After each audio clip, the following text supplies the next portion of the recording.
নির্বাচনকে কেন্দ্র করে প্রার্থীদের ব্যক্তিগত জীবন নিয়ে নানা ধরনের আলাপ হয়।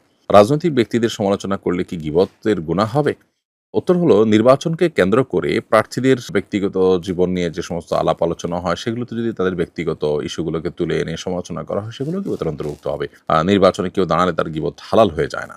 তবে হ্যাঁ, কোনো ব্যক্তির খারাপ দিক মানুষ জানলে সতর্ক হতে পারবে এবং সত্যিই সেটা প্রমাণিত খারাপ, এবং সেই খারাপের ব্যাপারে মানুষকে সতর্ক করে এই ব্যক্তির তার শাসন থেকে বা তার নতুন করে জুলুমের রাস্তা ওপেন হওয়া থেকে মানুষকে বাঁচাবার জন্য যদি প্রয়োজন হয়, তাহলে সে প্রয়োজনীয় গীবত করা জায়েজ আছে। অর্থাৎ যে গীবতটা হবে সত্যি মানুষকে সতর্ক করবার জন্য। ধরুন একজন একটা বোমা রেখেছেন কোথাও, তো আপনি যদি বলেন যে অমুক এখানে বোমা রেখেছে, সবাই সতর্ক হন, তাহলে এই গীবত নাজায়েজ নয়, কারণ এটি মানুষকে সতর্ক করবার প্রয়োজনে।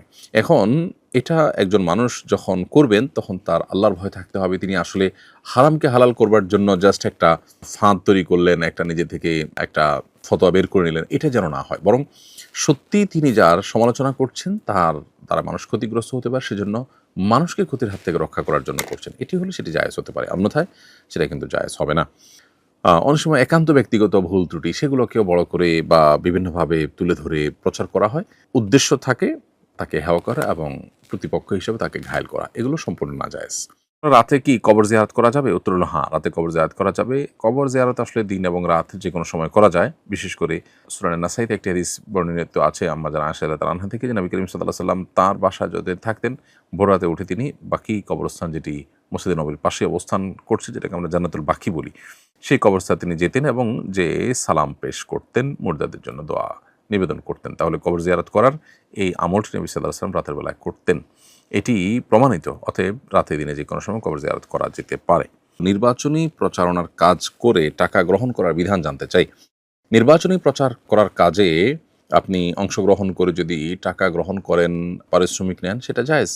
সৎ যোগ্য ব্যক্তির পক্ষে যদি বিদ্যমান যে আপনার কাঠামোগত পরিবর্তন, বিশেষ করে শরিয়া বিরোধী কাঠামো, সেটা পরিবর্তন করবার নিয়তে যদি আপনি নির্বাচনে কেউ কাজ করছেন, তাকে আপনি হেল্প করেন বা তাকে আপনি সময় দেন, যেহেতু আপনি সময় দিচ্ছেন, শ্রম দিচ্ছেন, অতএব এটার বিনিময় গ্রহণ করা আপনার জন্য জায়েজ।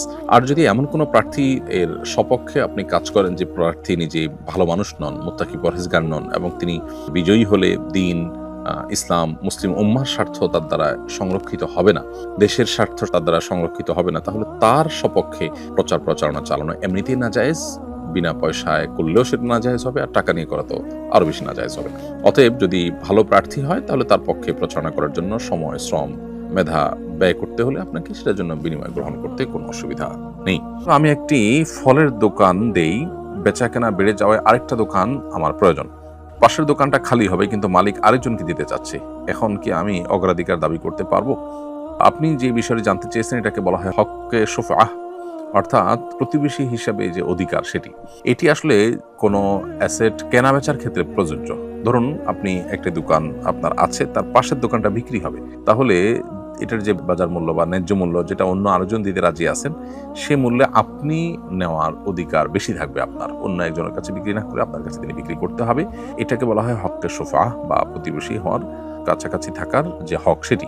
বাট এটি হলো কেনাবেচার ক্ষেত্রে প্রযোজ্য, ইজারার ক্ষেত্রে, ভাড়ার ক্ষেত্রে প্রযোজ্য নয়। অতএব পাশের দোকানদার তার দোকানটা কার কাছে ভাড়া দিবেন, এটা একান্ত তার ব্যাপার। অতএব যদি ভাড়ার ব্যাপার হয়, তাহলে সেক্ষেত্রে এখানে আপনার অগ্রাধিকার থাকবে না। আর যদি ভাড়া না নিয়ে আপনি কিনতে চান, তাহলে সেক্ষেত্রে আপনি অগ্রাধিকার পাবেন শরিয়া দৃষ্টিকোণ থেকে। আমি টেইলার্সের ব্যবসা করি। ব্যবসার শুরুর সময় একজন আমাকে ঋণ দিয়ে সহযোগিতা করেছিলেন। আমি চাচ্ছি তার ঋণ পরিশোধের সময় তাকে 3 পিস সালোয়ার কামিজ উপহার দিতে। এটা কি সুদের অন্তর্ভুক্ত হবে কিনা?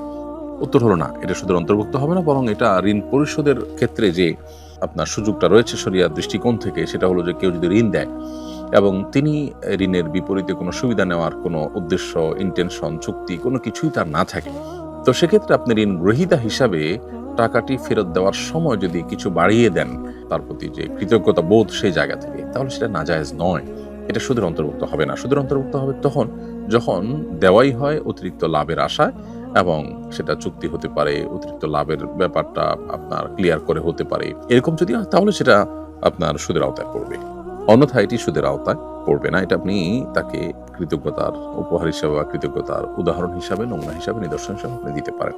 আমি নৌবাহিনীতে চাকরি করি, সেখানে একটি নিয়ম হলো কোনো কর্মী বাহিরে কোনো চাকরি ব্যবসা কিছু করতে পারবে না। কিন্তু আমার আর্থিক সংকটের কারণে আমি ছুটির সময়গুলোতে পাঠাও বাইক চালাই। এখন এ থেকে অর্জিত টাকা আমার জন্য হালাল হচ্ছে কিনা? উত্তর হলো, যদি স্পেসিফিক বলা থাকে যে চাকুরি এবং ব্যবসা করতে পারবেন না, তাহলে সেক্ষেত্রে আসলে এই পাঠাও বাইক চালানোটা চাকরি কিংবা ব্যবসা কোনোটার মধ্যে পড়ে না। আর যদি আপনি অন্য কোনো কাজ করতে পারবেন না উপার্জনের জন্য, এরকম কোনো শর্ত দেওয়া থাকে, তাহলে সেক্ষেত্রে সেই শর্ত মেনেই যদি আপনি চাকরি নিয়ে থাকেন, তাহলে শর্তটা আপনাকে পূরণ করতে হবে, মেনটেন করে চলতে হবে। অতএব ছুটির সময়ও এটি আপনার জন্য খেয়াল করা তখন কর্তব্যের অংশ হবে। স্ত্রীর সাথে ঝগড়া লাগলে মাঝে মধ্যে আমি বিরহের গান গাই, কখনো কখনো শুনি। এতে কি স্ত্রী তালাক হয়ে যাবে? গান গাওয়া বা শোনা এটা মৌলিকভাবে স্ত্রী তালাক হওয়ার কোনো কারণ নয়, যদি সেটা বিরহের গানও হয়। তবে গান যখন আপনি খালি গলায় গাইবেন, তখন গানের শব্দের মধ্যে যদি এমন কিছু থাকে যেখানে আপনি স্ত্রীকে তালাক দেওয়ার কথা বলছেন, তালাক দিয়েছেন, এই টাইপের কথা বলেছেন, তার সাথে আর থাকবেন না, তাকে তালাক দিয়ে দিয়েছেন, এই টাইপের কথা যদি গানের কথার মধ্যে থাকে এবং আপনার নিয়ত থাকে, তাহলে তার উপরে ভিত্তি করে তালাক হতে পারে।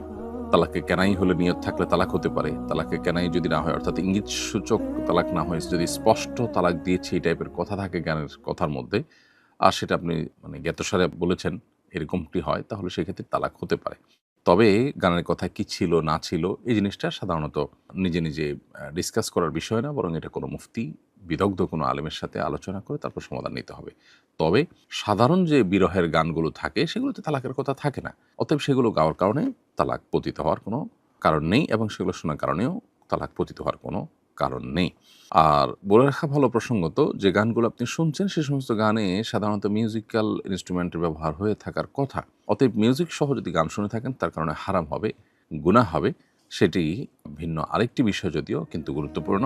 অতএব এর জন্য আল্লাহর কাছে তওবা করতে হবে, ইস্তেগফার করতে হবে, এবং খালি গলা আপনি বিরহের গান গাইলেন, সেটাতে কোনো অসুবিধা নেই।